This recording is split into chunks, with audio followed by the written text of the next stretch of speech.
ሰላም ጤና ይስጥልን። በአገር ውስጥም ከሀገር ውጭም የምትገኙ የቻናላችን ቤተሰቦች ከጋቢ ሚዲያ የዕለቱን ዜናዎች ይዘንላችሁ ቀርበናል። በቅድሚያም ወደ ዝርዝር ዜናዎች ከማለፋችን በፊት ዋና ዋናዎችን እናስቀድም። ከዜናዎቹ ጋር ትዕግስት ሊባኖስ ነኝ። አብራችሁን ቆዩ። በትግራይ የኤርትራ እንቅስቃሴ። ኤርትራ ከህወሓት ጋር በመሆን በሉዓላዊነታችን ላይ ግልጽ ጥሰት እየፈጸመች ነው ሲሉ አምባሳደር ጀነራል ባጫ ደበሌ ገልጸዋል። አዲስ አበባ የኦሮሚያ መቀመጫ ትሁን ካላችሁ ብር ይሰጣችኋል። የብልጽግና ባለስልጣናት። መንግስት ተመካካሪዎችን በገንዘብ እየደለለ መሆኑ ተሰማ። በሽራሮ በደረሰ የድሮን ጥቃት በደርዘን የሚቆጠሩ ሰዎች ሲገደሉ ከ60 በላይ የሚሆኑ መቀበራቸውን ቅድሚያ ለሰብአዊ መብቶች አስታወቀ። በኮሎምቢያ የተከሰተ ከባድ የመሬት መንቀጥቀጥ ቢያንስ 130 ሰዎች ሞቱ። የቱርክ ፓርላማ የኩርድ ታጣቂዎች ላይ ያለውን የሰላም ሂደት ያስተካክላል ያለውን ታጣቂዎች ወደ ማህበረሰቡ የሚቀላቀሉበትን ህግ በከፍተኛ ድምፅ አጸደቀ። ታማኝና ወቅታዊ ዜናዎች እንዲደርሳችሁ ሰብስክራይብ በማድረግ ቤተሰብ ይሁኑ። በትግራይ የኤርትራ እንቅስቃሴ። ኤርትራ ከህወሓት ጋር በመሆን በሉዓላዊነታችን ላይ ግልጽ ጥሰት እየፈጸመች ነው ሲሉ አምባሳደር ጀነራል ባጫ ደበሌ ገልጸዋል። የኤርትራ መድፎች በዛላምባሳ በኩል ወደ ትግራይ ክልል ገሎም-ከዳ ወረዳ ገብተዋል። በሆርን ሪቪው ላይ ጽሑፋቸውን ያሳፈሩት አምባሳደር ጀነራል ባጫ ደበሌ የኤርትራ መንግስት ከህወሓት አክራሪዎች ጋር በመተባበር በኢትዮጵያ ሉዓላዊነት ላይ ግልጽ ጥሰት መፈጸሙን አጋለጡ።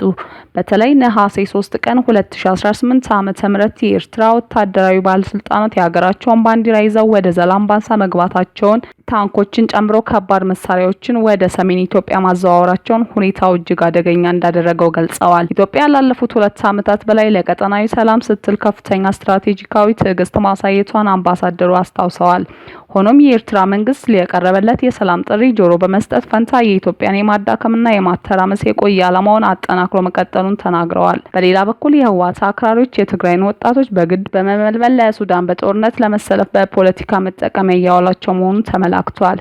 ዓለም አቀፉ ማህበረሰብ ያደረጋቸውን የውስን ማዕቀቦች የኤርትራን አካሄድ መቀየር እንዳልቻሉ የገለጹት ጀነራል ባጫ የኢትዮጵያ መንግስት የሀገሪቱን ሉዓላዊነት፣ የዜጎችን ደህንነት ለመጠበቅ ሲል አስፈላጊውን ህጋዊ እርምጃ ለመውሰድ እንደሚገደድ አሳስበዋል። ኤርትራ ይህንን የጥፋት እርምጃ ካልገታች የሚመጣው ቀውስ በራሷ በኤርትራ ላይ የሀገር መፍረስ አደጋን ጨምሮ አጠቃላይ ቀጠናው ሰላም ከፍተኛ ስጋት እንደሚፈጥር በማስጠንቀቅ አፋጣኝ ምላሽ እንዲሰጥ ጥሪ አቅርበዋል።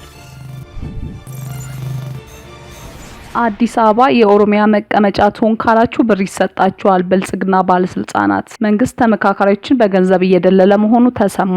ብልጽግና ፓርቲ አዲስ አበባ የኦሮሚያ ክልል መቀመጫ መሆን የለባትም ያሉ ተሳታፊዎች በገንዘብ እየደለለ ነው ሲሉ ተመካካሪዎች ተናግረዋል። ፓርቲው ከተማ ወደ ኦሮሚያ ባትጠቃልልም የኦሮሚያ መቀመጫ መሆን እንዳለባት አቅጣጫ ማስቀመጡ ተገልጿል። ነገር ግን ከተማው የኦሮሚያ ዋና መቀመጫ መሆን የለባትም የሚል አጨቃጫቂ ሀሳቦች መንጸባረቃቸውን ምንጮች ነግረውናል። ብልጽግና የተቀመጠው አቅጣጫ አንቀበልም ያሉ አባላቱን እያስጠነቀቀ ተብሏል።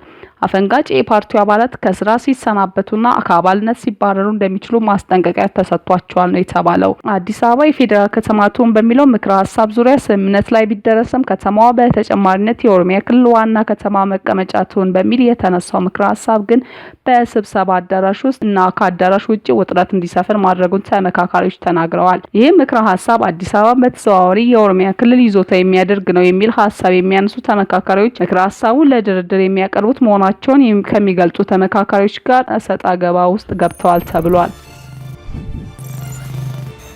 በሽራሮ ከተማ የድሮን ጥቃት በደርዘን የሚቆጠሩ ሰዎች ሲገደሉ ከ30 በላይ የሚሆኑት መቀበራቸውን ቅድሚያ ለሰብአዊ መብቶች አስታወቀ። በሽራሮና አካባቢ በተፈጸመ የድሮን ጥቃት በደርዘን የሚቆጠሩ ሰዎች የተገደሉ ሲሆን ከ30 በላይ የሚሆኑት ደግሞ በከተማዋ መድኃኔዓለም ቤተክርስቲያን መቀበራቸውን የዓይን ምስክሮች እማኝ አድርጎ ቅድሚያ ለሰብአዊ መብቶች ኢትዮጵያ ገለጸ። ተቋሙ ለአዲስ ማለዳ በላከው አዲስ የምርመራ ሪፖርት እንዳመለከተው በፌዴራል መንግስትና በትግራይ ኃይሎች መካከል የሚታየው ወታደራዊና ፖለቲካዊ ውጥረት በአደገኛ ሁኔታ የተባባሰ ይገኛል።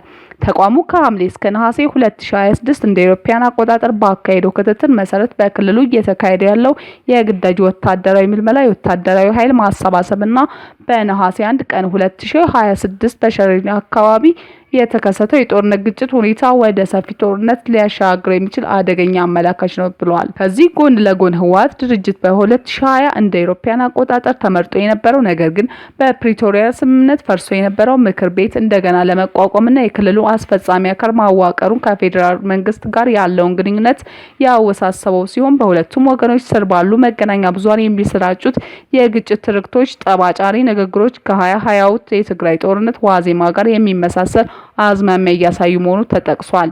በሪፖርቱ መሰረት ወደ ትግራይ የሚገቡ አስፈላጊ ቁሳቁሶች ላይ የተጣለው ገደብ የሰብአዊ ሁኔታውን ያባባሰ ሲሆን በክልሉ የወጣው የህዝብ ህልውናና ደህንነት መጠበቅ አዋጅ ቁጥር 366/2026 ተከትሎም የብዙዎቹን ነጻነት እንደገፈፈ አመልክቷል። በዚህም በመቀሌ ከተማ የግዳጅ ወታደራዊ ምልመላን በመቃወማቸው ከ10 በላይ እናቶች መታሰራቸውን የልዩ ሕክምና ባለሙያ ዶክተር አለም ሀጎስ፣ ጋዜጠኛ ተአምር አለሙ፣ የማህበራዊ ሚዲያ ተንታኝ ማዕረግ አማረ እንዲሁም የትግራይ ነጻነት ፓርቲ አባላትን አመራሮች በቁጥጥር ስር መዋላቸውን ይፋ አድርጓል።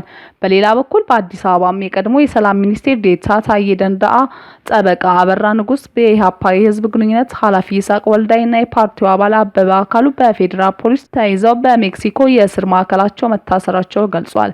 ቅድሚያ ለሰብአዊ መብቶች ሁኔታው ከቁጥጥር ውጪ ሳይወጣ ምክረ ሀሳብ ያላቸው ነጥቦች ዘርዝሯል። የትግራይ ባለስልጣናትና የፌዴራል መንግስት የሰላማዊ መንገድ አስተያየታቸውን በመግለጻቸው ብቻ ያሰሯቸው ጋዜጠኞች፣ ምሁራንና ዜጎች በአስቸኳይ እንዲፈቱ፣ የታሰሩ ሰዎች በ48 ሰዓታት ውስጥ በፍርድ ቤት እንዲቀርቡና የፍትሃዊ ሂደት መብታቸው እንዲረጋገጥ ሁለቱም ወገኖች ከጦርነት ቅስቀሳ ተቆጥበው ችግሮቻቸውን በሰላማዊ ውይይት እንዲፈቱ ጠይቋል። የአፍሪካ ህብረት፣ የአውሮፓ ህብረት፣ አሜሪካ፣ ሌሎች አካላት የዲፕሎማሲ ጥረታቸውን በማጠናከር አገሪቱ ወደ አዲስ የታጠቀ ግጭት እንድትመለስ የአፍሪካ ህብረት፣ የአውሮፓ ህብረት፣ የአሜሪካና ሌሎች አካላት የዲፕሎማሲ ጥረታቸውን በማጠናከር አገሪቱ ወደ አዲስ የታጠቀ ግጭት እንዳትመለስ የቅድመ ግጭት መከላከል ስራ እንዲሰሩ ጥሪ አቅርበዋል። በኮሎምቢያ በተከሰተ ከባድ የመሬት መንቀጥቀጥ ቢያንስ 132 ሰዎች ሞቱ። ኮሎምቢያ ውስጥ በተከሰተ ከባድ የመሬት መንቀጥቀጥ ቢያንስ የ132 ሰዎች ህይወት ሲያልፍ በርካታ ህንጻዎች ፈረሱ። በህንጻዎች ፍርስራሽ ሰዎች ተቀብረዋል የሚል ስጋት በመኖሩ የሟቾች ቁጥር ሊጨምር እንደሚችልም ተገልጿል። ባለፉት ዓመታት ኮሎምቢያ ውስጥ ካጋጠመው ከባድ ተፈጥሯዊ ክስተቶች አንዱ የሆነው ይህ የመሬት መንቀጥቀጥ በሬክተር ስኬል 7.4 ሆኖ ተመዝግቧል። በኮሎምቢያ ቾኮ ግዛት የታየው የመሬት መንቀጥቀጥ ከመሬት በ103 ኪሎ ሜትር በታች የተከሰተ እንደሆነ በአገሪቷ የጂኦሎጂካል አገልግሎት አስታውቋል። ንዝረቱ በምዕራባዊ ኮሎምቢያ በመቶዎቹ ኪሎ ሜትር ርቀት ላይ በሚገኙ አካባቢዎች ተሰምቷል። ጎረቤት ሀገራት ቬኔዙዌላ፣ ኢኳዶርና ፓናማ ንዝረቱ ደርሷቸዋል። በርካታ ሞት የተመዘገበው የኮሎምቢያ ቡና አምራች ግዛት ውስጥ በምትገኘው ፔሬራ ከተማ ነው። በዙሪያ የሚገኙ ከተሞችና ቫሌ ዴል ካውካ ግዛትም ከፍተኛ ጉዳት ደርሶባቸዋል። የመሬት መንቀጥቀጥ ማዕከል ቾኮ ግዛት ሳን ሆሴ ዴል ፓልማር የተባለው መንደሩ ውስጥ ግን ተአምራዊ በሆነ ሁኔታ መንገዶች ላይ ከደረሰው ጉዳት ባሻገር የአንድ ሰው ሕይወት እንዳላለፈና የአካል ጉዳት እንዳልደረሰ ከንቲባው ሌዮን ፋቢዮ ማሪን ሞንዳካ ተናግረዋል። በመሬት መንቀጥቀጥ ከ480 በላይ ሰዎች ጉዳት እንደደረሰባቸው ተገልጿል። ከመሬት መንቀጥቀጥ መነሻ 55 ኪሎ ሜትር ርቀት ላይ በምትገኘው ፒሬራ ከተማ የከፋ ጉዳት ተመዝግቧል። ቢቢሲ ትክክለኛነቱን ያረጋገጠው እንደ ቪዲዮ ፕላዛ ቦሊቫር የተባለው የከተማ ዋና አደባባይ የሚገኝ አንድ ህንጻ ሲደረመስ አሳይቷል። በርካታ ሰዎች ተሰብስበውበት የነበረ ስፍራ በፍርስራሽ አቧራ ሲሞላም ይታያል። በከተማዋ 40 ሰዎች መሞታቸውና 65 ህንጻዎች በመፍረሳቸው የአካባቢው ባለስልጣናት ተናግረዋል። በ15ቱ ህንጻዎች ፍርስራሽ ስር ሰዎች ተቀብረው ሊሆን እንደሚችል ይታመናል። ከመሬት መንቀጥቀጡ መነሻ 200 ኪሎ ሜትር ገደማ ርቀት ላይ የምትገኘው ካሊ ከተማ ውስጥ ደግሞ 32 ህንጻዎች ፈርሰዋል።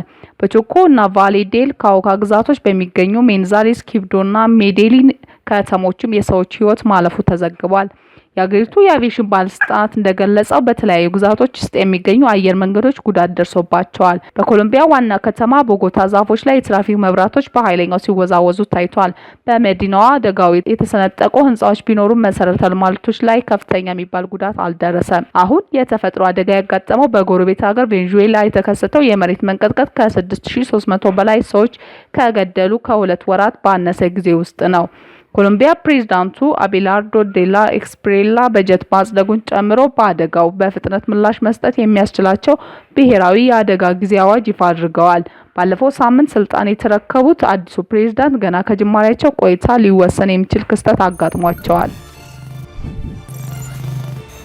የቱርክ ፓርላማ የኩርድ ታጣቂዎች ጋር ያለውን የሰላም ሂደት ያስተካክላል ያለውን ታጣቂዎች ወደ ማህበረሰቡ የሚቀላቀሉበትን ህግ በከፍተኛ ድምጽ አጸደቀ። የቱርክ ፓርላማ ከ40 ዓመታት በላይ የዘለቀውን የሺዎች ህይወት የቀጠፈው ደም አፋሳሽ ግጭት በይፋ ለመቋጨት የሚያስችል የህግ ማዕቀፍ አጸደቀ። ለ12 ሰዓታት ያህል ረጅም ክርክር ተደርጎበት የጸደቀው ይህ ህግ የታገደው የኩርዲስታን ሰራተኞች ፓርቲ ፒኬኬ አባላት የጦር መሳሪያ የማስፈታት ወደ ማህበረሰቡ የመቀላቀልና የተደረጉ የሰላም ስምምነቶች ህጋዊ ለማድረግ የሚያስችል ነው ተብሏል። ይህም ብሔራዊ አንድነትና ማህበራዊ ውህደትን ለማጠናከር የቀረበ ህግ በሚል ርዕስ የቀረበው ረቂቅ በ466 ደጋፊ 88 ተቃውሞ እና 6 ድምፀ ተአቅቦ በከፍተኛ ብልጫ ያጸደቀ ሲሆን የፕሬዝዳንት ሪሲፕ ጣይፕ ኤርዶጋን ገዢው ፓርቲ የብሔርተኝነት ላይ የሚያጠነጥነውና የታጣቂው ደጋፊ እንዲሁም ዋነኛ ተቃዋሚ እስከሆኑት ፓርቲዎች ድረስ በጋራ ደግፈውታል ሲል ሮይተርስ ዘግቧል።